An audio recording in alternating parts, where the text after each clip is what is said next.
I think what is truly a sense of security is how much the actual reality, like the events that are actually happening to you, matching the expectations you're having towards them. Like how do you see them? So if the reality is matching the image that you're having in your head of what reality should be like, that's the sense of security.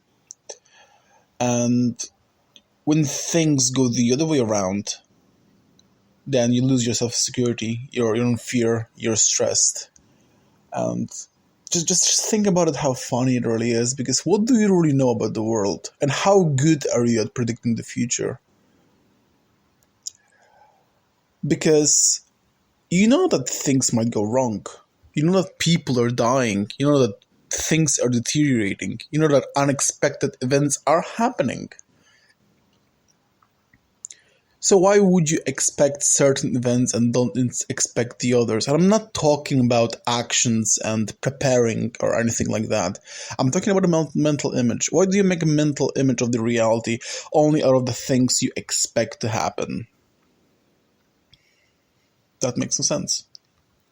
It kind of reminds me of the fragment of Marcus Aurelius' Meditations, where he says that whenever you get an information that your son has been very seriously injured, you should not imagine his death and simply accept that he has been injured, and this is exactly what happened right now. This might lead to his death. Maybe there's nothing that can be done, but living the reality of a guess only brings way more suffering to your life than is necessary, because if your son will die, that will be enough suffering. You don't need to add anything on the top of it. But here's my point. I think that all this comes out of the false belief that you do know what the reality is about. And when reality manifests itself otherwise, suddenly you're suffering.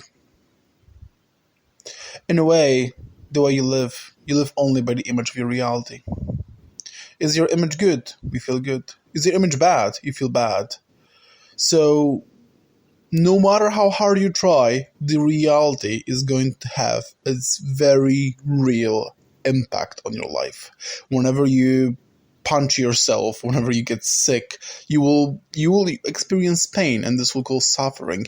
And on the top of that, you get another layer of what you're imagining. It's like living two worlds at the same time, and isn't one world enough? Especially if it's a world full of suffering.